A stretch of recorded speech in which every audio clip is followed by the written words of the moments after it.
Que le Seigneur bénisse. Amen. Nous allons tenir debout, je ne traîne pas. 2 Corinthiens 5, 17. La Bible dit, si quelqu'un est à Christ, il est une nouvelle créature. Les choses anciennes sont passées. Parce que toutes choses sont devenues nouvelles. Et tout cela vient de Dieu qui nous a réconciliés avec lui par Christ. Il nous a donné le ministère de la réconciliation. Vous pouvez vous asseoir. Nous sommes en train de voir quelles sont les évidences qui montrent que vous êtes baptisés du Saint-Esprit. Je ne vais pas répéter ce que je vous ai appris. La première des choses, nous avons appris que le désir du péché vous quitte. Vous n'avez plus le désir du péché. Votre vie change. Et nous sommes allés au deuxième point. Je suis en train de le chercher très vite. Le deuxième point était que vous croyez la parole et vous vivez toute la parole. Amen. Vous croyez la parole. Nous avons vu avec vous que le Saint-Esprit ne peut pas nier sa propre parole. Eh bien, la preuve que vous avez le Saint-Esprit, vous croyez toute la parole. Amen. Vous le croyez réellement. Toute la parole. Et vous la vivez. Et là, nous avons vu que il y a... Je lis d'abord cette citation.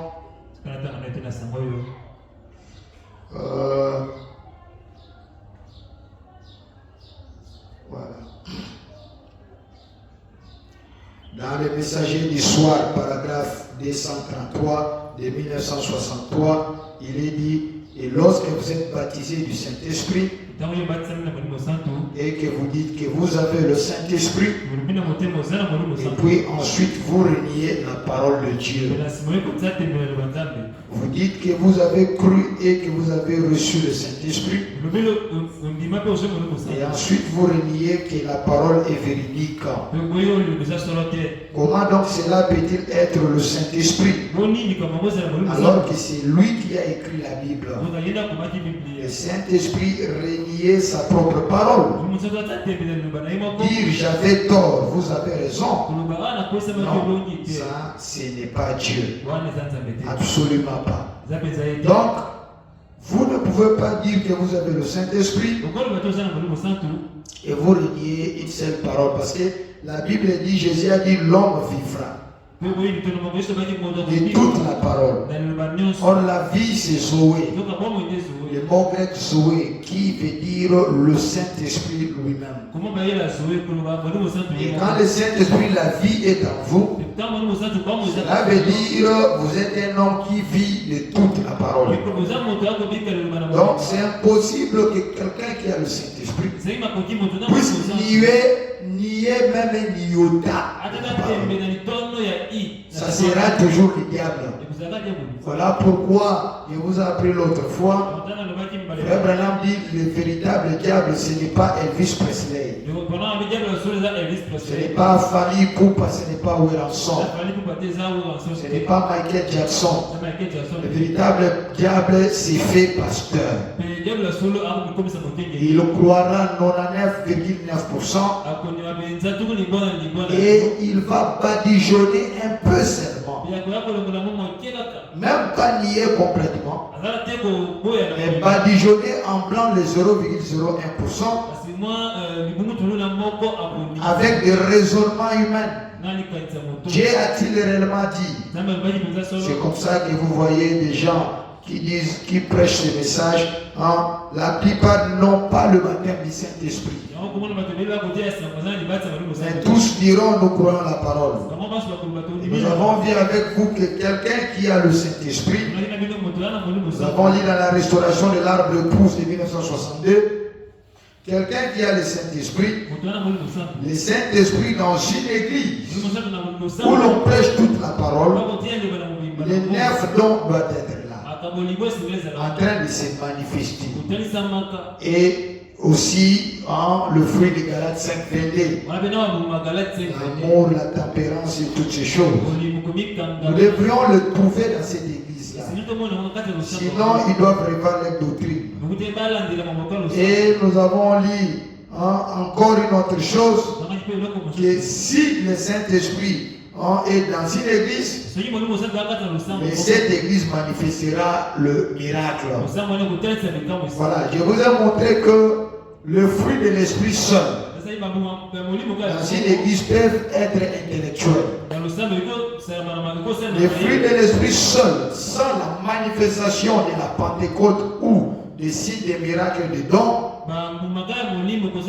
n'est pas ça le baptême du Saint-Esprit. Il y a beaucoup d'églises comme ça qui sont comme des églises baptistes ou catholiques froides. C'est la parole, parole, parole. On ne prêche pas toute la parole.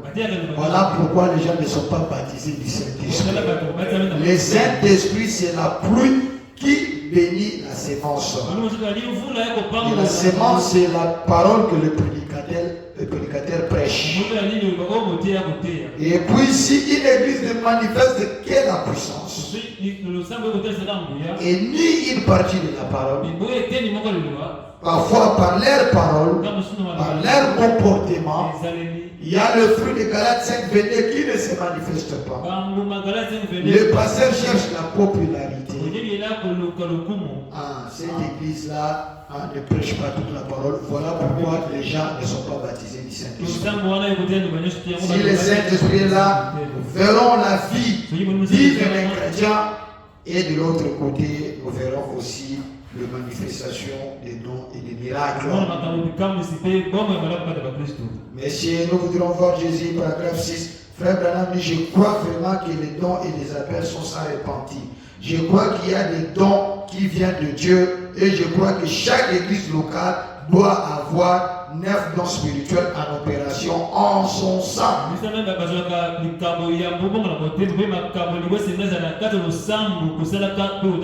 Conformément à 1 Corinthiens chapitre 12, l'accusation frère Branham a dit, il dit en paragraphe 393, je suis à toi Seigneur, c'est sa prière. Je me place sur cet autel, aussi consacré que possible. Ôte le monde de moi, Seigneur. Un si grand prophète qui demande que Dieu puisse ôter le monde de nous. Un véritable Saint-Esprit a toujours soif du Seigneur. Puissais-je être capable, il dit, ôte de moi les choses périssables, accorde-moi les choses qui ne périssent pas, la parole de Dieu. Puissais-je être capable de vivre cette parole si intimement. N'oubliez pas, nous apprenons que l'homme qui a le Saint-Esprit doit croire toute la parole et chercher à la vivre ou la vivre complètement. Et puissais-je être capable de vivre cette parole si intimement que la parole sera en moi. Quand vous vivez la parole intimement, sans aller ni à gauche ni à droite, sans vous distraire par des réseaux sociaux, quand vous y entrez, vous cherchez les choses qui nourrissent votre âme. Amen. L'homme devient ce qu'il regarde. Si vous mangez si intime ou vous vivez si intimement la parole sera en moi et moi dans la parole. Amen. Accorde-le Seigneur, puissais-je ne jamais m'en détourner, puissais-je tenir cette épée du roi très fermement. Tenir la parole si fermement. Amen, amen. C'est ça, c'est que nous devrions être. Je ne sais pas s'il y a encore une autre citation. Dans la communion de 1963, le 7 1963, paragraphe 1, Frère Branham dit: merci Frère Roman. Nous sommes heureux ce soir d'être ici pour entendre ce merveilleux message des lèvres de notre frère. Il parle de Frère Neville. Et nous croyons être loin du Saint-Esprit pour nous apporter ces grandes nouvelles. Une exhortation sur comment nous devrions vivre dans la sainteté aujourd'hui, devant Dieu et aussi les uns les autres. Nous voulons juste la sainteté parmi nous. On n'entende pas parmi nous des paroles mauvaises. Pas du tout. Alors que nous confessons ces grands appels de Dieu, devons marcher d'une manière digne de cette chose à laquelle Dieu nous a appelés. Alors que nous sommes fort avancés vers le bout du chemin du voyage maintenant, là où nous attendons infiniment, abondamment, au-delà de tout ce que nous pouvons faire ou penser. Rappelez-vous, nous aimerions être constamment en prière. Par-dessus tout, surveillez votre vie. Votre vie n'est pas à la hauteur de la sainteté de Dieu. Alors faites demi-tour et remettez-vous à prier. Si vous dites que vous avez le baptême du Saint-Esprit et que votre vie n'est pas à la hauteur de la sainteté que Dieu demande, vous devez vous remettre en cause. Vous n'êtes pas baptisé du Saint-Esprit. Il y a quelque chose qui cloche. Nous devions vivre dans ce genre d'état où les fruits de l'esprit se manifesteront au travers de nous. C'est la vie que nous aimerions mener. Vous savez, parfois nous entendons des grands prédicateurs qui peuvent prêcher puissamment. Mais nous préférerions voir un sermon être vécu plutôt qu'entendre un sermon être prêché. Car c'est cela l'évidence que Dieu est à l'intérieur. Donc, quoi, toute la parole, c'est commencer à parler, démontrer les mystères, les croyants sont toujours comme ça. Mais non, mais ce que vous déclarez doit vivre en vous. Vos actes crient plus que vos paroles. Amen, amen. Vous devrez croire la parole. Et passe vite, sinon on va trier encore beaucoup de choses. Mon fils, quand il voit, j'ai fait toujours parce que vous savez, quand vous connaissez beaucoup, parfois je me demande, Seigneur, avec beaucoup de connaissances comme ça, je sais que mon jugement sera grand. Et parfois, la pression de la vie et toutes ces choses, je dis Seigneur, prends soin de moi. Amen. Il m'accorde la grâce. Le poids que je vis. Aujourd'hui, nous sommes dans un monde virtuel. Vous pouvez penser que quelqu'un est resté à la maison depuis le matin jusqu'au soir, il n'est pas sorti. Mais non, comme moi, je suis toujours celui-ci appelle. Celui-ci appelle. Celui-ci appelle. Celui-ci, parfois, on n'appelle pas, on m'écrit. Il faut des réponses. Des pasteurs qui doivent prêcher et tout et tout. Donc, vous êtes sous pression. Parfois, ta famille a besoin que tu fasses ça. Et ici, on te dit, c'est urgent. Je dois aller à la chaire. Je suis au bureau maintenant, je dois monter à la chaire. Est-ce que tu connaissais cette citation. J'ai fait ça. Quelqu'un peut dire, ah, c'est bien. Parfois, je n'arrive même pas à sortir dehors. Il peut passer toute une journée. Je vais sortir seulement, je dis, aujourd'hui la nuit arrive, je ne suis même pas descendu dans le salon du bas. Et parfois, j'entends, on me dit, mais on pense que je suis là assis dans le salon, c'est pas facile. Et tout le monde sait que le travail intellectuel est un travail très difficile. Comme hier, je devrais aider ma femme pour ses examens. J'ai pris comme au hasard, je me disais, je vais faire ça demain. Après un moment, le Saint-Esprit me dit, prends ça et c'est un peu de l'aider pour...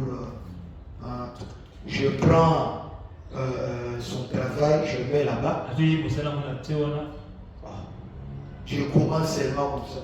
Ça m'a amené de 22h, presque 50, jusqu'à 4h50. Donc, jusqu'à 5h là, moi je ne dormais pas, je cherchais le sommeil. Le sommeil est parti. Oui. Et quand on se réveille comme ça, la tête tire. Que Dieu ait pitié. Et quand je prépare comme ça, un autre prédicateur me dit, pasteur, je dois prêcher demain.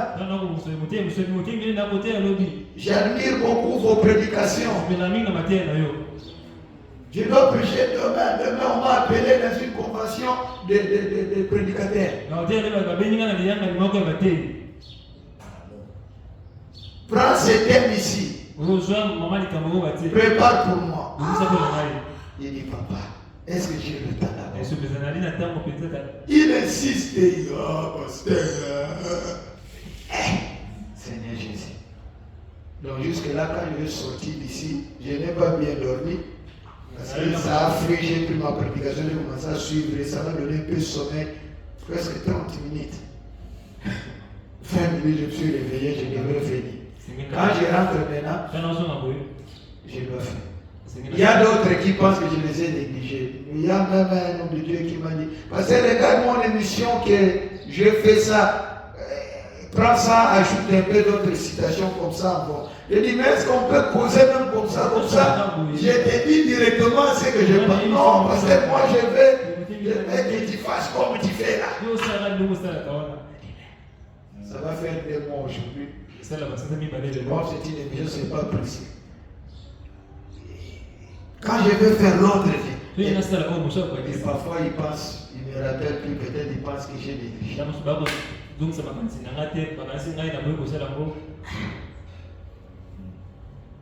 C'est grave. Un grand travail.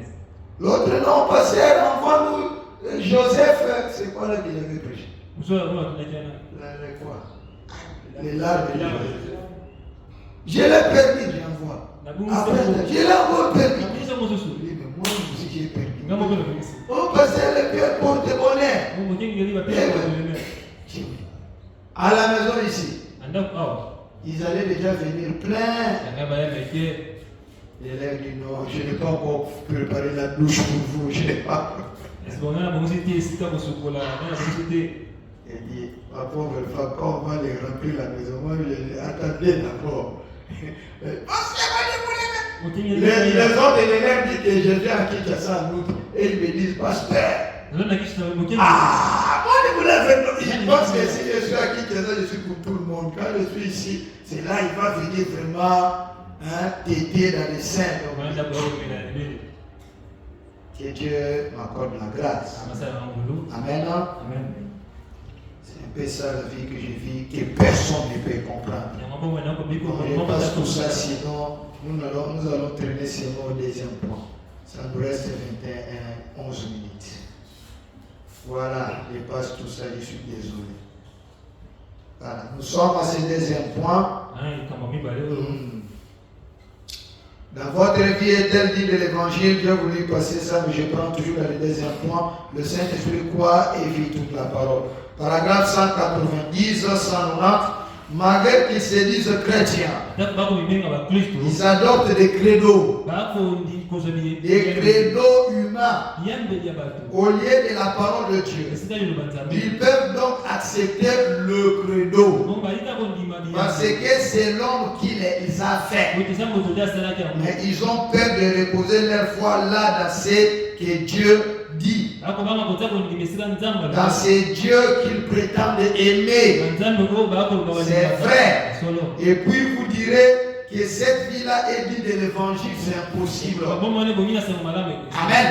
Donc il y a aussi d'autres croyants, surtout dans les assemblées du message, qui se disent nous croyons toute la parole. Mais quand on leur présente ce que William Branham a dit, ce que Paul a dit, parce que William Branham c'était un prophète promis dans la Bible. Ce que Moïse a dit, il préfère ce que leur pasteur a dit. Ça, vous n'avez pas le Saint-Esprit. Le Saint-Esprit ne croit pas aux paroles ou aux choses faites des mains d'hommes. Ce sont des credos et des dogmes. Au point 3. Amen. Et parce que j'en ai toujours parlé, ici maintenant vous portez le fruit de l'esprit. J'en ai déjà parlé. J'ai déjà parlé de tout ça. Donc prenons toujours parmi les fruits de l'esprit. Maintenant allons-y en détail. Au point, maintenant nous prenons ça comme le point 3. Vous aurez de l'amour pour vos ennemis. Si vous dites que vous avez le Saint-Esprit, vous devrez aimer vos ennemis. Votre vie est-elle digne de l'évangile, paragraphe 145. Si c'est la parole et que Dieu l'a dit, cet esprit qui est en vous s'accordera avec cette parole. Je suis dans votre vie est-elle digne de l'évangile. Car le véritable Saint-Esprit s'accordera avec la parole. Et la parole est esprit et vie. Jésus a dit mes paroles sont vie. Si vous avez la vie éternelle et que lui est la parole, comment la parole peut-elle lier la parole? Quel genre de personne en feriez-vous de Dieu? Voici un moyen de savoir si vous êtes chrétien.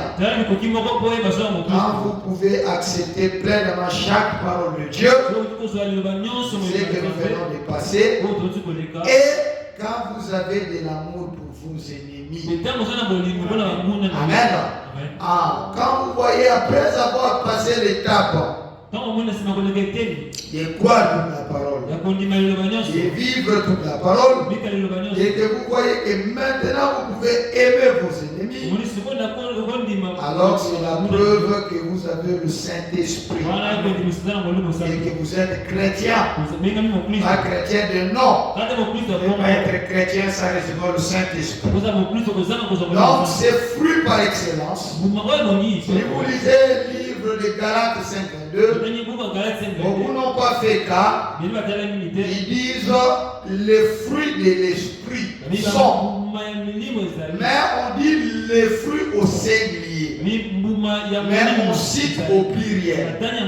Montrant que le fruit au singulier qui englobe tous les autres fruits, c'est l'amour produit tous les autres fruits. Si quelqu'un, vous voyez, il a encore de la haine ou de l'amertume dans le cœur, la Bible dit ne devez rien à personne si ce n'est l'amour. N'ayez la dette de personne si ce n'est l'amour. Amen. Montre-nous le Père de 1961, paragraphe 54. C'est pourquoi Jésus a dit, je crois que si vous avez, vous pouvez aimer tout celui qui vous vous aiment? Mais pouvez-vous aimer ceux qui ne vous aiment pas? Vous aimez seulement ceux qui vous aiment. C'est l'esprit de Christ aussi, vous aimez ceux qui ne vous aiment pas. Voyez, lorsqu'il y a des gens qui vous maltraitent et qui disent du mal de vous et qui font de votre cœur, vous les aimez toujours.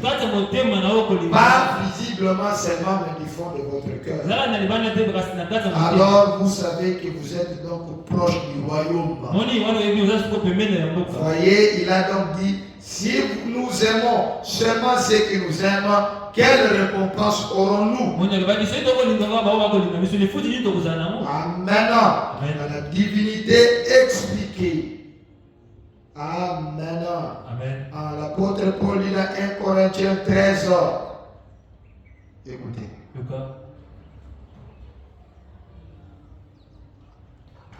D'abord, dans la divinité expliquée, les 961 paragraphe 289. Maintenant, tenez, peu importe combien vous avez raison. Voici une chose que nous manquons et ce qui nous échappe, mon frère. Maintenant, je termine en disant ceci. Peu importe combien je suis intègre, combien je me conforme à l'écriture, combien j'en connais sur la Bible de Dieu. Si je n'ai pas l'esprit de Dieu, cela veut dire l'amour dans mon cœur pour toute la race humaine, peu importe qui c'est, et tout, alors j'ai tort dès le départ. Je m'efforce de vivre une vie d'intégrité, une vie de sainteté, d'apparence. Mais j'ai dit pour celui-là ce qu'il m'a fait. En tout cas, oubliez lui, je ne peux pas le pardonner. Alors vous n'avez pas le Saint-Esprit. Parce que Dieu est amour. Paragraphe 290, Paul dit dans 1 Corinthiens 13. Quand j'aurai la connaissance, voyez-vous, toute cette connaissance, la science de tout le mystère de Dieu. Si je n'ai pas l'amour, je ne suis rien. Et ainsi de suite. Quand je parlerai des langues authentiques, des hommes et des anges, c'est-à-dire de parler en langue dont vous ne comprenez pas et de parler en langue qui sont des langues qu'on retrouve parmi les êtres humains. Langue des hommes et des anges. Si je n'ai pas l'amour, cela ne me sert de rien. Donc je connais tous les mystères de Dieu et que je peux les dévoiler, de faire tout s'aligner correctement, et que je n'ai pas l'amour, à quoi ça sert? Amen, amen. Jésus a dit dans le paragraphe 291, Branham dit, Jésus a dit, à ceci tous connaîtront que vous êtes mes disciples. Quand vous avez l'amour, quand vous aurez à vous aimer les uns les autres, quand les assemblées des messages auront l'amour les uns envers les autres, les unitaires auront l'amour pour les assemblées, et vice versa. Quand vous aurez de l'amour les uns pour les autres, que vous ayez raison ou tort, quand votre objectif est faux, le motif est faux, plutôt alors vous avez tort dès le départ. Peu importe ce que vous avez fait, si vous gardez de mauvais sentiments, frère Branham a dit, et je crois vous parler en langue, paragraphe 292. Or, quelqu'un a dit, frère Branham, je ne crois pas au signe initial. J'aimerais éclairer ça avec vous maintenant. Alors, ce n'est pas simplement les dons, les parler en langue qui montrent que vous en avez. Il faut que tout ce que je cite soit en vous. Le désir du péché pas. Vous croyez la parole et vous la vivez. Vous manifestez le miracle, le signe, la puissance de Dieu. Et puis, en troisième lieu, vous avez de l'amour pour tout le monde. Si tout ça que j'ai cité, ça manque un, ça ne va pas. Amen. Point 4, je dis votre patience deviendra grande. Beaucoup de gens ont manqué ça. Vous voyez des chrétiens, quelqu'un fait seulement comme ça contre vous. Vous êtes impatient envers lui, impatient envers votre pasteur, impatient envers vos frères. Le pasteur peut-être vous a dit que je viendrai. Et voir, il a eu un contretemps. Vous devenez aigri, vous avez de l'impatience. Vous attendez que quelque chose Dieu fasse pour vous. Il puisse vous bénir. Vous ne pouvez même pas attendre 25 ans comme Abraham. Et vous dites que vous avez la sémence d'Abraham en vous. Vous n'en avez pas. Vous pouvez dire Seigneur, guéris-moi de cette maladie. Vous êtes incapable d'attendre comme frère Branham a attendu longtemps pour que Dieu puisse envoyer la guérison sur les ailes de la colombe. Impatient envers Dieu, impatient envers les hommes. Vous n'avez pas le Saint-Esprit. Le Saint-Esprit, il le calme. Il y a des choses qui peuvent vous choquer du coup. Vous rentrez à la maison, vous dites, ah, il m'a fait ça, mais je pardonne. Amen. Votre vie est-elle dit de l'évangile paragraphe 146? Frère Branham dit, quelqu'un dit, eh bien, ce n'est qu'un saint exalté. Quelqu'un vous insulte, oh, ces gens du message, ils vieillissent. Ce sont des démodés. Et vous commencez à devenir aigris. Oh, faites attention, faites attention. Lorsque vous voyez vraiment que vous aimez cette personne, peu importe ce qu'elle fait, que vous l'aimez toujours, voyez, alors vous commencez à réaliser maintenant votre patience dans l'amour. Après l'amour, c'est maintenant la patience entre dans l'amour. Vous passez à peu près de cette longueur de la patience jusqu'à une longueur sans fin. Si quelqu'un me fait du mal, combien de fois dois-je lui pardonner? Est-ce que ça sera 7 fois? 7, c'est déjà la perfection. Non, Jésus a dit multiplier la perfection par 77. Donc la perfection plusieurs fois. Vous savez où est-ce que Jésus a pris ça? Vous voulez que je vous le révèle? Vous voulez que je vous le révèle? Vous savez la chose la plus difficile qu'on peut faire à un homme, c'est tuer son être le plus cher. Est-ce que tu le sais? C'est la raison pour laquelle quand on a tué Jésus, la nature même s'est éteinte. Dieu a senti très mal dans son cœur. C'est là, Jésus l'a pris quand Caïn a tué Abel. Caïn a demandé à Dieu, quelqu'un va me voir. S'il me trouve, il va venger Abel. Dieu lui a dit, si quelqu'un essaie de te tuer, tu seras vengé 7 fois. Cela veut dire je te protégerai à la perfection. Peu importe ce que tu m'as fait. Maintenant, quand le fils de Caïn, j'ai oublié le nom, il a tué quelqu'un, il a blessé l'autre, il a tapé la poitrine. Il a dit d'ailleurs, mon père Caïn a tué son frère.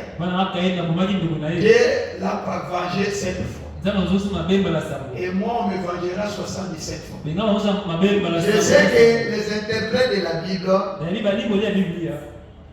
n'ont pas bien interprété ça. Parce que le chiffre là-bas, on peut le traduire par 77 fois 7. On peut le traduire aussi par 70 fois 7. Mais la vraie traduction, c'est 77 fois 7. Donc lui est venu réclamer que dans les 7 fois de mon père Caïn, qu'on ajoute 77. Là, il parlait à ses femmes. Parce que c'était un polygame. C'est le premier polygame dans le monde. Il dit, vous voyez, j'ai tué un homme et j'ai blessé l'autre. Kaya, on l'a vendu à cette famille, moi, ça sera 77. Et Dieu de miséricorde, qui avait exaucé même la prière d'un démon. Dieu exauce même la prière des démons. Ceux qui ont abîmé l'ordre du ciel, montrant son amour. Amen. Et vous aurez un démon, il se dit, maître, ne nous chasse pas loin. Si tu veux, garde-nous seulement dans le pays. Et Jésus savait que ces gens du pays aimaient beaucoup le Paul que le message du salut. Vous n'avez même pas sorti d'ici. Ces gens sont des grands incrédules. Allez-y au Paul. Ils sont restés seulement là. Jésus les a exaucés. Qu'est-ce que tu veux faire? Dieu est amour. Amen. Et c'est comme ça que nous devrons pardonner nos frères. À l'infini. La perfection, c'est d'abord sans fin. Maintenant, mais multiplier la perfection divisée par 77. Vous verrez, Jésus a dit ça. Il était la parole, il a répété la parole. Il a vécu la parole. Amen. Alléluia. Je termine par ça. Voilà, votre patience sort de là. Que cela ne vous trouble point. Si vous êtes troublé, quand vous insulte, vous ferez mieux d'aller d'abord prier avant de parler à la personne. Pour dire Dieu entre dans mon cœur. Je sens que ça me trouble. Si vous êtes troublé, vous ferez mieux d'aller d'abord prier avant de parler à la personne. Voyez, c'est vrai. Ne vous engagez pas dans des disputes. N'aimez pas vous engager dans des disputes. Si par exemple vous voyez quelqu'un s'élever dans l'église et dire, vous savez quoi? Je vous assure, un tel a fait ceci. Dites, eh bien frère, honte à vous. Si vous dites, oh c'est vrai ça, vous prêtez oreille à ces scandales. Faites attention, le Saint-Esprit n'est pas une fausse sceptique. Vous êtes patient envers le bien-aimé. Il vient pour apporter des choses. Non. Moi-même aussi, Dieu est patient. Le frère qui a fait ça, prions pour lui. Si c'est quelque chose, mon frère, laisse. Est-ce que Dieu est allé le voir? Est-ce que Dieu est allé le voir? La patience. Tu n'as même pas le voir, le cœur, la chose. Tu veux seulement détruire sa réputation. Le Saint-Esprit n'est pas en vous. La patience est grande. Vous patientez. Priez pour le frère. Priez pour la sœur. Vous allez le voir. Vous n'avez pas quelque chose pour en parler à une autre personne. Le Saint-Esprit n'est pas, il faut sceptique. Vous ouvrez grandement les oreilles pour écouter les bêtises. Ne le faites pas. Vous voyez, non. Le cœur occupe le Saint-Esprit est rempli de sainteté, de pureté. Il ne pense point au mal. Il ne fait point le mal. Il croit toutes choses. Il endure tout.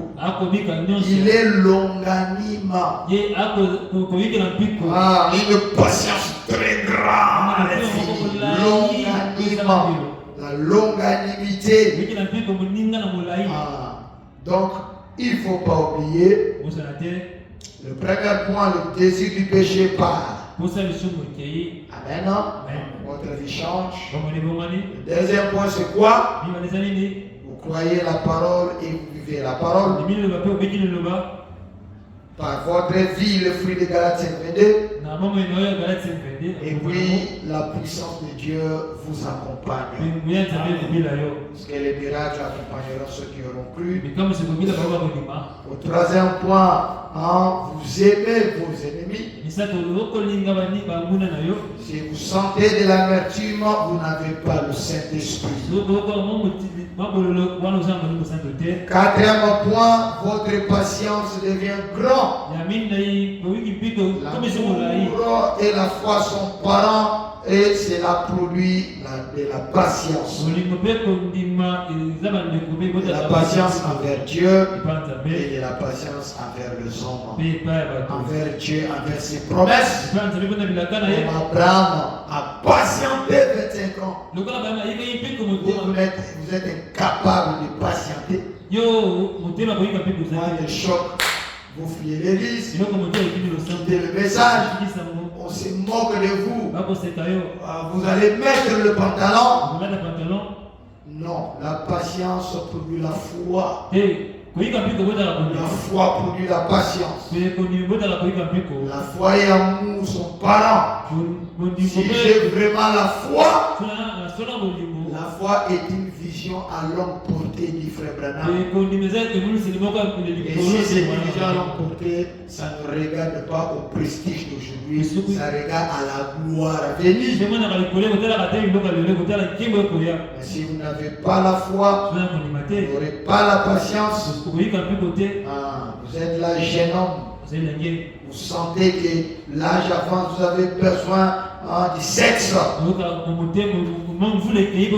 patience vous fait garder là, croyant que le Seigneur est digne. Si c'est sa volonté, vous vous marierez. Le diable vient vous dire, oh, tu vois, tu vas aller à l'enlèvement comme ça. Non, vous êtes patient envers Dieu. Je me donne à sa volonté, même s'il ne me donne pas ce dont j'ai besoin.